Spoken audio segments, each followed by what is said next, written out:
To call this a black week for Parliament would be a terrible understatement. The hall of Indian democracy was infiltrated by unauthorized individuals who thankfully weren't carrying anything more than coloured smoke dispensers. But everyone has their mind made up already. Can you imagine? Narrative has trumped fact and agenda has overtaken proof on all sides. It hadn't even been a day, not even 24 hours since the incident, and everyone has already jumped to conclusions that suit them personally. Confirmation bias is king, as those on all sides of the political spectrum peddle what suits their political ideology, who they like, who they dislike, or how they feel about the country and the government and its leadership. The result is an absolute circus around something that should be a sober, self-reflective exercise that spares none on a very serious issue of national security. Those who dislike Modi have romantically concluded that the infiltrators were simply discontented youth who wanted to prove a point, have their voices heard, Rang De Basanti style.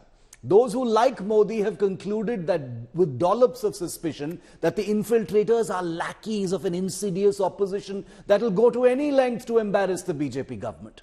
Those who dislike Modi have concluded that the infiltrators are representative of the Indian public, aggrieved and restless and waiting to throw all caution to the wind just to be heard and to raise national issues. Those who like Modi have concluded that the desperate Indie alliance, floundering and rudderless after the recent Congress drubbing in the Hindi heartland states, has simply activated a plan B in order to thrust the government's incompetence into the spotlight. Those who dislike Modi have gamely leapt onto comparisons between the infiltrators. Those who dislike Modi, rather, have leapt onto comparisons between the infiltrators and Shahid Bhagat Singh, helped along by social media posts of the accused where they've heaped praise on India's greatest revolutionary. In making these comparisons, of course, it doesn't matter that brave Bhagat Singh's actions were against a colonial power, while the infiltrators had penetrated the hall of the Indian people, the centerpiece of India's electoral democracy. Those who dislike Modi have looked past the details of the investigation and instead thrust images of the accused with opposition leaders. Those who like Modi have done this, suggesting in full that this nails the link and complicity when such photos in the past have actually been dismissed by the BJP as unindicative of any real link. Viewer, on both sides of this ugly divide is a complete suspension of skepticism, where a hostile atmosphere has goaded normal, sober people into fully believing and projecting what suits their bias, their narrative, who they like, who they don't. Will this calm down? No, it will not, and it shouldn't. But allow me to spit some facts to both sides while we're at it. Suspending members of parliament of the opposition at this time is entirely inappropriate. Let me say it again.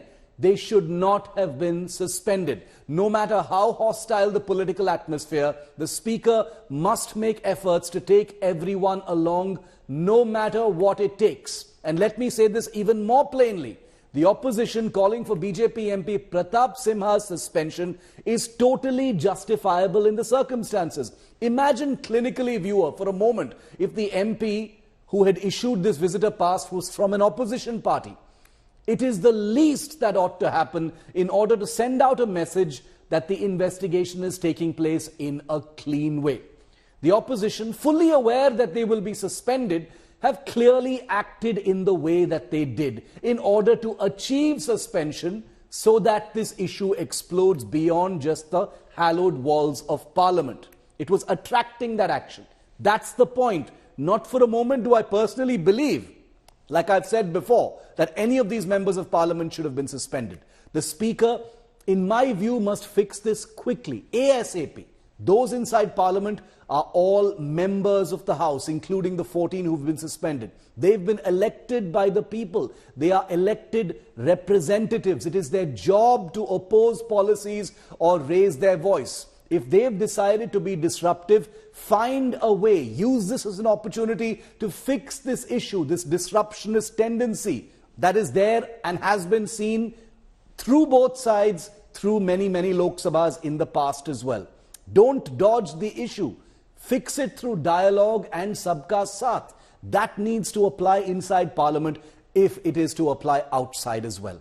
The sheer animosity between the Treasury benches and the opposition, between the government and the Indie alliance, has resulted in this shameful state of affairs when there ought to be total unity and unanimity of purpose in finding out what the violation of Parliament was really about, whether it was indeed an act of angry dissent or the insidious work of someone looking to disrupt the road to 2024.